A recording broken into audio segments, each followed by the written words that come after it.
Hi everyone, study I Q PCS के इस platform पे आप सबका स्वागत है। आज के इस लेक्चर में हम लोग बिहार के दिसंबर 2022 के करंट अफेयर्स के सेकेंड पार्ट को कवर करेंगे। ऑलरेडी हम इसका फर्स्ट पार्ट कवर कर चुके हैं। बिहार स्पेसिफिक न्यूज़ को एमसीक्यू पैटर्न में हम चेकआउट करेंगे और ध्यान रखेंगे कि ये दिसंबर का बिहार स्पेसिफिक न्यूज़ का लास्ट पार्ट होगा। मेरा नाम है रवनीत कौर। अगर आप मेरे साथ जुड़ना चाहते हैं तो टेलीग्राम पे रवनीत कौर ऑफिशियल सर्च करेंगे तो जुड़ सकते हैं। इंस्टाग्राम पे रवनीत कौर ऑफिशियल्स सर्च करेंगे तो कनेक्ट हो सकते हैं। शुरू करते हैं लेक्चर को। सबसे पहला क्वेश्चन है मैथिली लैंग्वेज अवार्ड के कॉन्टेक्स्ट में। आपको बताना है कि मैथिली लैंग्वेज अवार्ड जो है बेसिकली वो किनको दिया जाएगा फॉर हिज मैथिली ट्रांसलेशन, जो कि इन्होंने चमन नहल इंग्लिश नॉवल आज़ादी की करी है। आई होप आपको क्वेश्चन क्लियर हो गया होगा। ये जो मैथिली ट्रांसलेशन जिस पर्सनैलिटी ने किया है उनको मैथिली लैंग्वेज अवार्ड दिया जाएगा और इन्होंने ये मैथिली ट्रांसलेशन चमन नहल के इंग्लिश नॉवल आज़ादी का किया है। अगर क्वेश्चन इस तरीके से आ जाए कि आज़ादी किनके द्वारा लिखा हुआ नॉवल है तो आंसर होगा चमन नहल। लेकिन अब इसका ट्रांसलेशन मैथिली में जिन्होंने किया है उनको मैथिली लैंग्वेज अवार्ड मिला है और वो कौन सी पर्सनैलिटी है। ऑप्शंस हैं साहिब मिश्रा, रत्नेश्वर मिश्रा, अंबिका मिश्रा या फिर सत्येश्वर मिश्रा।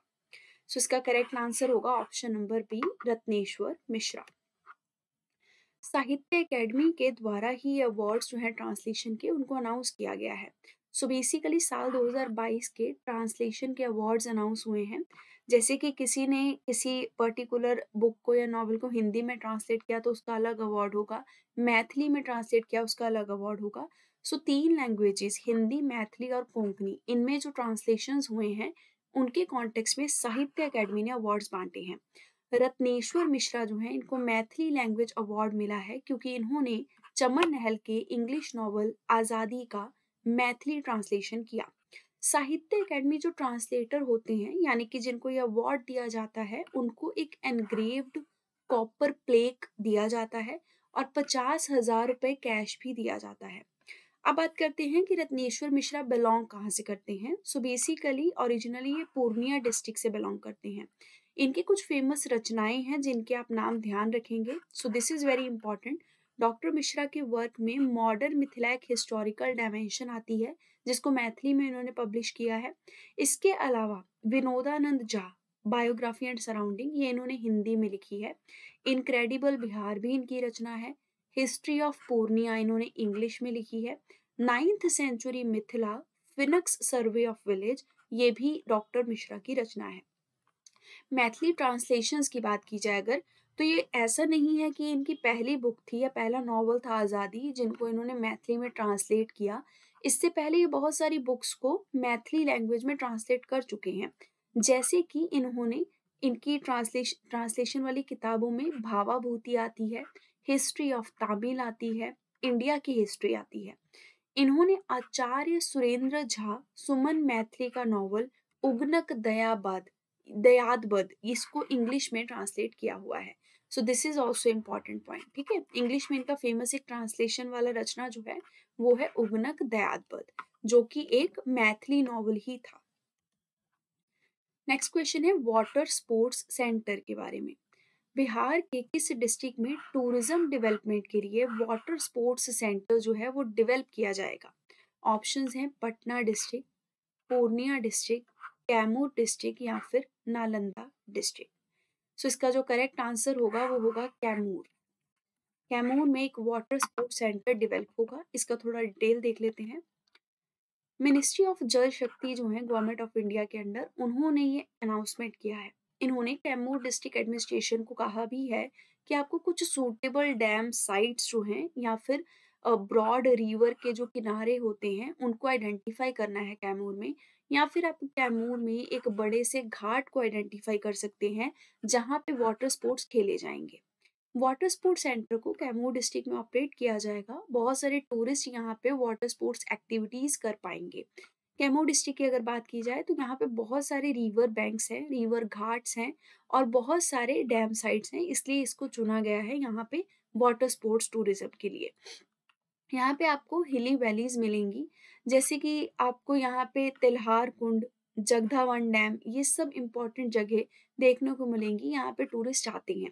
सो इन जगह पे हो सकता है आने वाले टाइम में वाटर स्पोर्ट्स एक्टिविटीज़ देखने को मिल सकें। दुर्गावती रिजर्वायर प्रोजेक्ट, ये माना जा रहा है कि मोस्ट फेवरेबल साइट हो सकती है जहाँ पे वाटर स्पोर्ट्स सेंटर खोला जा सकता है।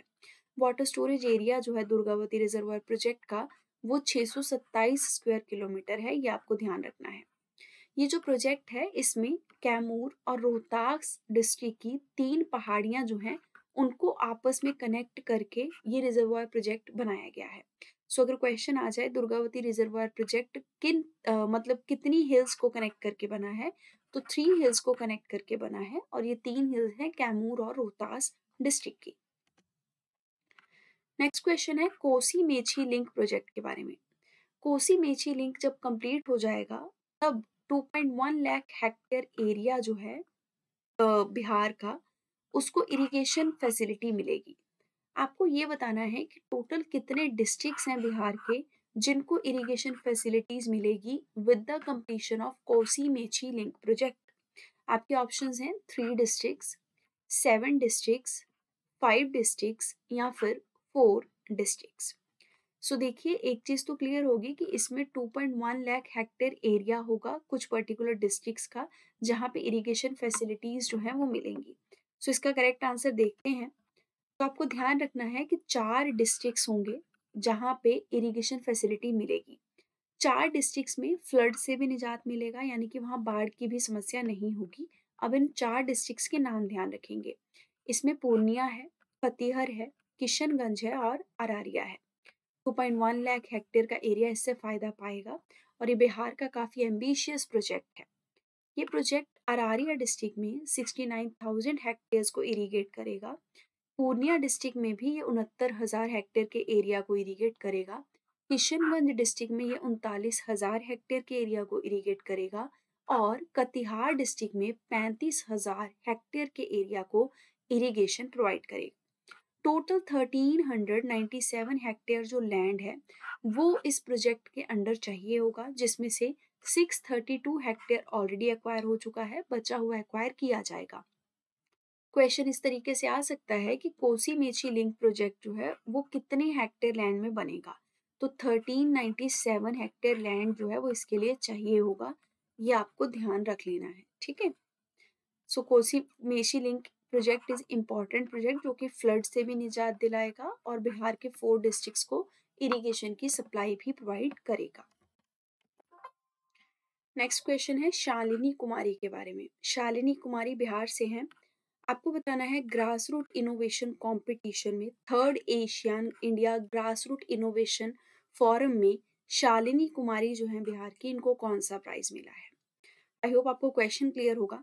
3rd Asian India grass root innovation forum के द्वारा ग्रास रूट इनोवेशन का कंपटीशन करवाया गया था। इसमें शालिनी कुमारी जो हैं बिहार की, इन्होंने कौन सा प्राइज जीता। आपके ऑप्शंस हैं second prize, first prize, third prize या फिर फिफ्थ प्राइज। इसका करेक्ट आंसर होगा फर्स्ट प्राइज। क्वेश्चन इस तरीके से भी आ सकता है कि 3rd Asian India grass root innovation forum में ग्रास रूट इनोवेशन कॉम्पिटिशन में किसने फर्स्ट प्राइज जीता, तब आंसर होगा शालिनी कुमारी। इनको ये फर्स्ट प्राइज मिला है। अब देखिए इनोवेशन रिलेटेड बात हो रही है तो ऑब्वियसली इन्होंने कुछ ऐसा आविष्कार किया होगा जिसकी वजह से इनको फर्स्ट प्राइज मिला। इन्होंने एक मॉडिफाइड वॉकर बनाया है जिसकी जो लेग्स हैं वो एडजस्टेबल हैं। ये इन्होंने यहीं पे प्रेजेंट किया था। इनको जो फर्स्ट प्राइज मिला है इसी वजह से मिला है। ये बेसिकली पटना से हैं।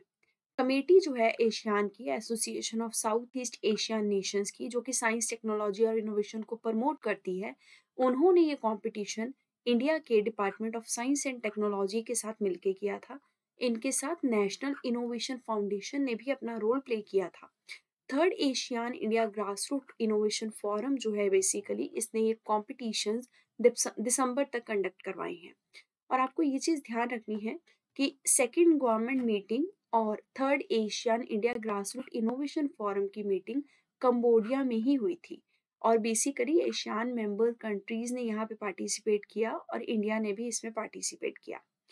फर्स्ट 2 फोरम जो हैं उनकी मीटिंग कहाँ हुई थी, सबसे पहली वाली की इंडोनेशिया में हुई थी, उसके बाद वाली की फिलीपींस में हुई। और 2019 के बाद से पैंडेमिक था तो कोई मीटिंग नहीं हुई, लेकिन 2022 में कंबोडिया में थर्ड मीटिंग हुई, वहीं पे ये फॉरन में कंपटीशन ऑर्गेनाइज किए इंडिया के साथ मिलके, जिसमें बिहार की शालिनी कुमारी जो है इनको पुरस्कार मिला है, फर्स्ट प्राइज। नेक्स्ट क्वेश्चन है राम वृक्ष मेमोरियल के बारे में। सो बेसिकली राम वृक्ष बेनीपुरी मेमोरियल जो है वो बिहार गवर्नमेंट के द्वारा कंस्ट्रक्ट करवाया जाएगा। ये मेमोरियल किस डैम के किनारे पे बेसिकली बनाने की योजना चल रही है, ये आपको बताना है। ऑप्शंस हैं Konar dam, Bagmati dam, Durgavati dam या फिर मैथॉन डैम। आई होप आपको क्वेश्चन क्लियर होगा। राम वृक्ष बेनीपुरी मेमोरियल बिहार गवर्नमेंट के द्वारा किस डैम के किनारे पे बनाया जाएगा? सो इसका जो करेक्ट आंसर है वो है बागमती डैम के किनारे पे। डॉक्टर महंत राजीव रंजन दास के द्वारा कहा गया कि 4.13 करोड़ रुपए स्पेंड किए जाएंगे राम वृक्ष बेनीपुरी मेमोरियल को कंस्ट्रक्ट करने के लिए। राम वृक्ष बेनीपुरी जो है बेसिकली उनको मुजफ्फरपुर सोशलिस्ट मूवमेंट के फादर के रूप में देखा जाता है। ये एक फेमस फ्रीडम फाइटर रह चुके हैं और एमिनेंट राइटर भी रह चुके हैं, और इन्होंने मुजफ्फरपुर सोशलिस्ट मूवमेंट में अपना काफी कंट्रीब्यूशन दिया था। बात करते हैं बागमती रिवर की। बागमती रिवर बेसिकली नेपाल से ओरिजिनेट होती है और महाभारत रेंज जो कि नेपाल में हिमालयाज में है वहीं से ये निकलती है। ये रिवर 195 किलोमीटर्स का सफर नेपाल में तय करती है। उसके बाद बिहार में ये सीतामढ़ी डिस्ट्रिक्ट से एंटर करती है। दिस इज इम्पोर्टेंट, ठीक है। अब टोटल लेंथ जो है रिवर की बिहार में वो है 394 किलोमीटर्स, यानी कि ये नेपाल के कंपैरिजन में बिहार में ज़्यादा अपना सफ़र तय करती है। टोटल कैचमेंट एरिया अगर देखा जाए इसका तो वो नेपाल में है 7884 स्क्वायर किलोमीटर। नेक्स्ट क्वेश्चन है एक नए एक्सप्रेसवे के बारे में। बिहार को जल्द ही एक नया एक्सप्रेसवे मिलेगा जो कि बिहार को वेस्ट बंगाल के हल्दिया के साथ कनेक्ट कर देगा। सो ये जो बिहार का नया एक्सप्रेसवे है ये बिहार की किस जगह से हल्दिया के साथ कनेक्ट होगा, ये आपको बताना है। ऑप्शंस हैं तिरहुत से, सरन से, रक्सौल से या फिर कोसी से। इसका करेक्ट आंसर होगा ऑप्शन नंबर सी। बिहार का रक्सौल जो है वो हल्दिया से कनेक्ट होगा, हल्दिया वेस्ट बंगाल में है, और एक ये नया एक्सप्रेसवे डेवलप किया जाएगा। ऑलरेडी गवर्नमेंट ऑफ इंडिया के द्वारा एक्सप्रेसवे और हाईवेज के लिए डिफरेंट प्रोजेक्ट्स चल रहे हैं। National highway authority of India की रिस्पॉन्सिबिलिटी होती है हाईवेज के लिए काम करना, इवन स्टेट हाईवेज के लिए भी। और एक्सप्रेसवे थोड़े हाईवे से डिफरेंट होते हैं क्योंकि ये ज़्यादा लेन्स होती हैं इसमें और ये ज़्यादा ट्रैफिक कैरी करते हैं। और एक चीज़ ध्यान रखेंगे, एक्सप्रेसवे जो होते हैं ना उनके आसपास में आपको आबादी नहीं नज़र आएगी, दुकानें नज़र नहीं आएंगी, बहुत दूर दूर में जाके आपको कुछ रेस्टोरेंट वगैरह दिखते हैं। एक्सप्रेसवे इस तरीके से हाईवे से अलग होते हैं। हाईवे के किनारे में आपको दुकानें वगैरह, ब्रिजेस ये सब नज़र आते रहते हैं। और गवर्नमेंट ऑफ इंडिया के द्वारा एक गोल्डन क्वाड्रिलेटरल प्रोजेक्ट भी चलाया जा रहा है जो कि 4 फेमस बड़े शहरों को इंडिया के कनेक्ट करने के लिए है। आपको कमेंट सेक्शन में बताना है कि गोल्डन क्वाड्रिलेटरल प्रोजेक्ट किन 4 सिटीज़ को आपस में कनेक्ट करने के लिए बनाया जा रहा है। आप सिटीज़ बता सकते हैं या स्टेट्स बता सकते हैं। सो बिहार को ये जो नया एक्सप्रेसवे मिलेगा ये ग्रीन फील्ड होगा। ग्रीन फील्ड वो एक्सप्रेसवे होते हैं जो कि कभी एग्जिस्ट नहीं करते थे, यानी कि बिल्कुल अब हो सकते हैं ज़ीरो से इसका काम जो है स्क्रैच से वो शुरू किया जाएगा।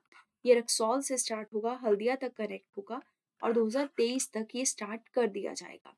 रक्सौल हल्दिया एक्सप्रेसवे जो है इसकी टोटल लागत कंस्ट्रक्शन की होगी 54,000 करोड़ रुपीस, और जो डेडलाइन है इसके कंप्लीशन की वो बेसिकली 2025 तक की गई है।